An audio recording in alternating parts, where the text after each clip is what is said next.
Gregorio Nachman, un actor, un director de teatro, un militante de la cultura, muy rebelde, por cierto, y bueno, hincha de Argentinos Juniors. Él se crió enfrente de la cancha, en la calle Boyacá, fanático del dulce de leche y un tipo de mucho humor, un luchador, padre de 4 hijos, yo soy el mayor y bueno, eso. Mi papá, que era el motor de la familia, mi mamá, que organizaba la familia,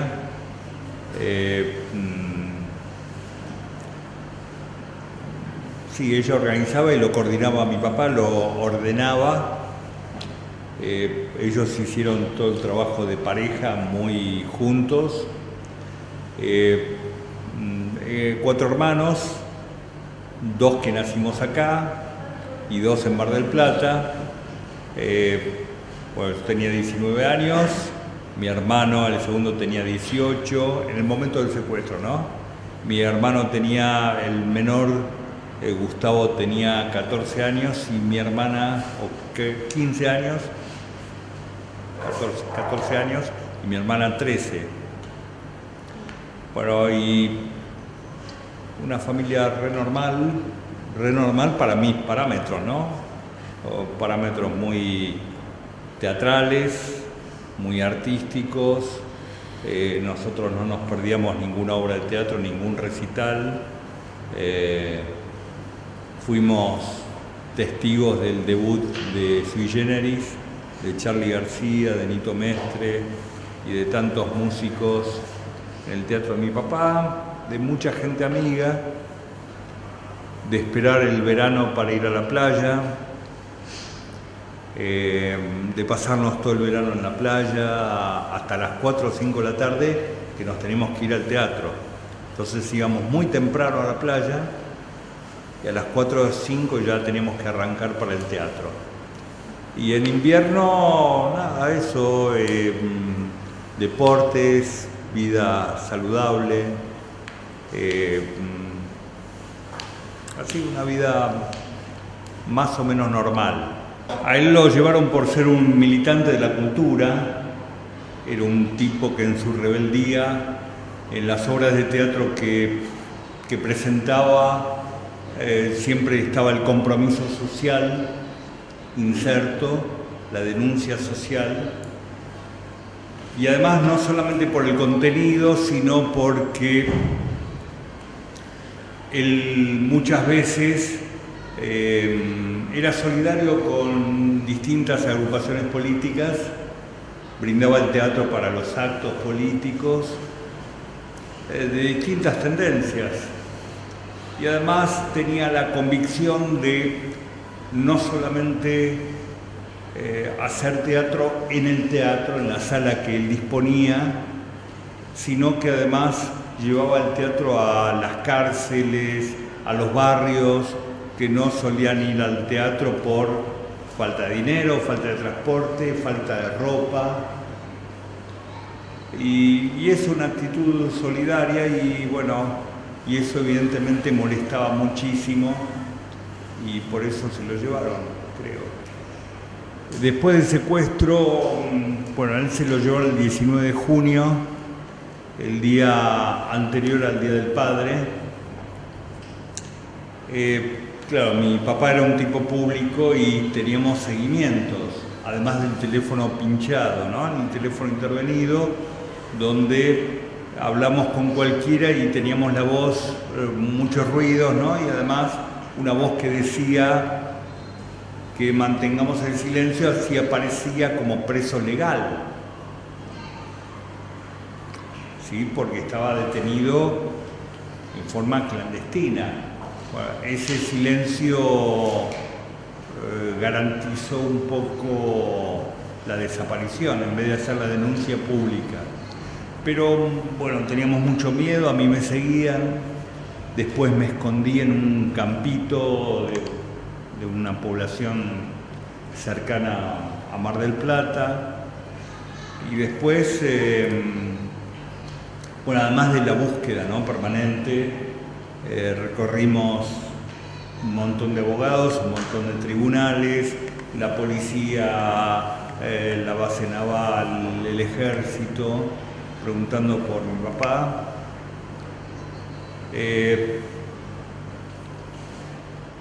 Y no hubo resultados. Bueno, y después me exilié. Mis hermanos, el segundo de mis hermanos, él estudiaba en La Plata y se fue a La Plata, y después se fue a Villa Luzuriaga por Ramos Mejía, a la casa de un familiar. Yo me escondí en algunos lugares y no usaba mi apellido. Bueno, eso, y no podíamos volver a Mar del Plata.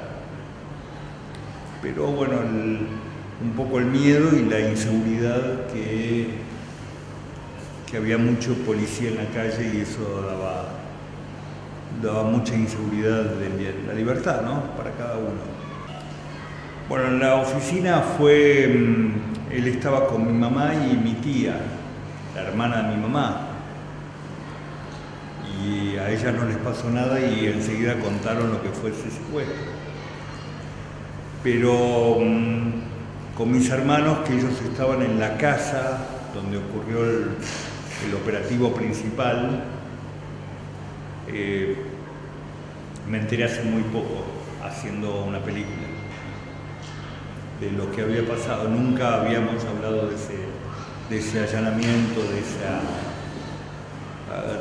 de esa situación.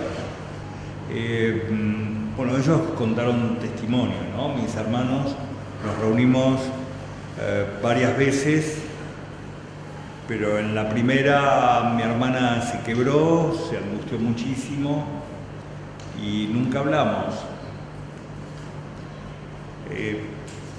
Eso también es una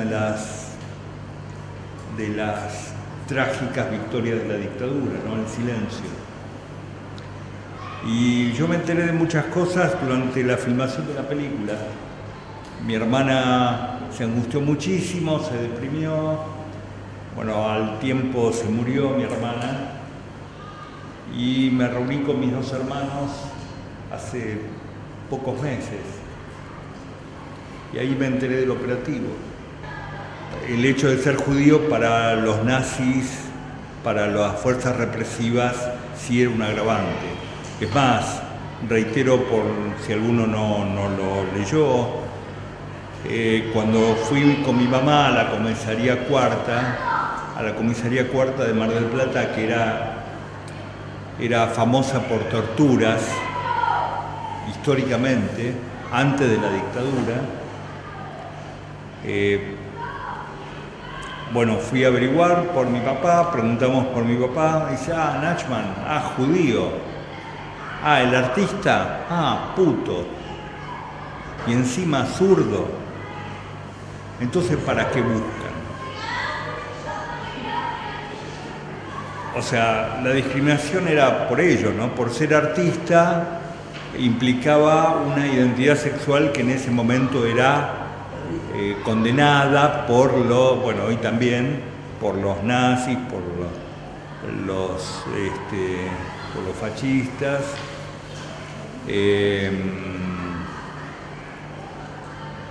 Que mi viejo no tenía nada de homosexual para nada, y trabajaba con muchos homosexuales, pero mi viejo era amplio y rockero y teatrista. Y sí, evidentemente las fuerzas represivas en eso pesaba. El hecho de ser judío, artista y de izquierda, para algunos en un orden y para otros en otro orden, pero eran agravantes para su secuestro, ¿no? En tu opinión, la época previa a la dictadura y la época posterior a la dictadura, ¿ya algo cambió en la sociedad o en el pensamiento después de que pasó la dictadura a cómo era todo antes de que pase? O tal vez eras muy chico antes de que pase y no te acordás. Sí, me acuerdo porque yo tenía 19 años y militaba desde los 15 años. Sí, cambió porque los desaparecidos siguen desaparecidos. O sea, la lógica indica que mi papá está muerto, es la lógica. Pero yo no lo puedo dar por muerto porque no tengo el cuerpo. Si está muerto es que lo mataron. Si lo mataron, quiere decir que hay asesinos. Y yo quiero esos asesinos en la cárcel. ¿Sí? Yo estuve testimoniando contra Echecolás, el comisario, el jefe de la policía, jefe también responsable de Puente 12 o Cuatrerismo, ahí cerca de Seiza, que hay una división de la Policía Federal, que fue un centro clandestino de detención, que hay testimonios de sobrevivientes que lo vieron a mi papá ahí. Bueno, y después de dar ese testimonio, que fue el 14 de diciembre, el 19 de diciembre le dan la prisión domiciliaria a Echecolás en Mar del Plata, a 10 minutos de mi casa. Entonces, hay muchos genocidas que están libres y que merecen estar en la cárcel. Hay muchos genocidas que están libres, que caminan entre nosotros. El tipo que secuestró a mi papá en un Peugeot 504 verde claro, un árbitro de fútbol, que era de inteligencia de la Marina, estuvo 8 años preso, de los cuales 6 años en prisión domiciliaria y acaba de ganar la libertad. Entonces, yo camino por las calles de Mar del Plata y me lo puedo cruzar este asesino, este genocida. Entonces sí cambia la estructura, y además antes había sindicatos representativos, no todos burócratas sindicales, pero había sindicatos, había centros de estudiantes muy combativos, muy representativos de los derechos de los estudiantes, había mucho arte, y ahora está todo muy regimentado. Muchos lugares donde no se puede hacer ni siquiera música. Bueno, sí cambió. Felizmente tenemos a las madres de Plaza de Mayo que nos marcan un camino de lucha, de tesón. En el 95 me incorporo a la agrupación Hijos por la Identidad y la Justicia contra el Olvido y el Silencio, ¿no? Como sigla. Y en el 96, el 24 de marzo del 96, tuvo un gran acto en Plaza de Mayo, repudiando al golpe militar. Bueno, a mí me tocó ser el locutor. Yo leí el documento frente a más de 100.000 personas. En Mar del Plata hay un teatro que se llama Nachman, que los teatristas le pusieron ese nombre. Es un teatro de unas 120 localidades, con mucha programación, y que todo el mundo dice, sí, yo voy a la Nachman, la sala Nachman, que queda abajo del Teatro Auditorium, al lado de los Lobos Marinos. Un teatro muy grande, en la sala Astor Piazzolla arriba y la sala Nachman abajo. Pero además en el centro de Mar del Plata, donde era el teatro de mi papá, hay 2 estatuas de sui generis. A mi papá lo secuestraron con otro actor del elenco, de su propio elenco de teatro, a Luis Conti. Pero el teatro se desarmó. Bueno, la angustia era muy grande. Cuando me venía acá, yo trataba de no tomarme el subte, sino de ir en colectivo mirando para afuera por si lo veía a mi papá. Si lo descubría a mi papá mirando por la ventanilla. Después se nos fantaseó con mi hermano que podía haber estado en un manicomio. Y ahí fuimos a buscarlo. Y después fuimos con la CONADEP a buscarlo al manicomio, oficialmente. Hoy por hoy veo la película, bueno, en la obra de teatro la dimos 1 año y medio y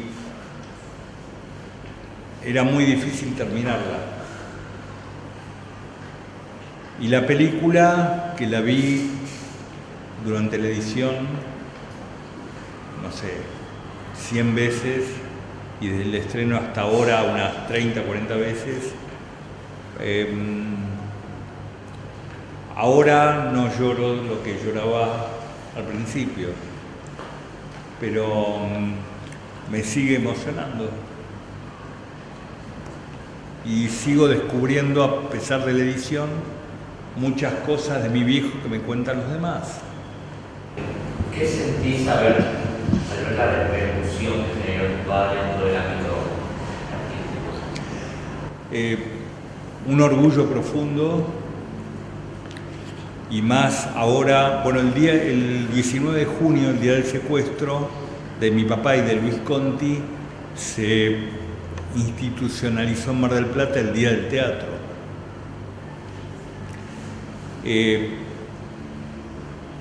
Y todos los años, incluso viviendo acá, el 19 de junio me iba a Mar del Plata, a los actos que hacen los teatristas, y siempre con una obra de teatro para proyectar. Nosotros aprendimos que no hay que hacer lo mismo que hicieron ellos.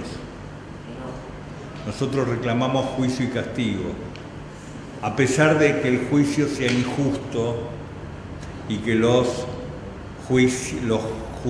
jueces le den la libertad domiciliaria.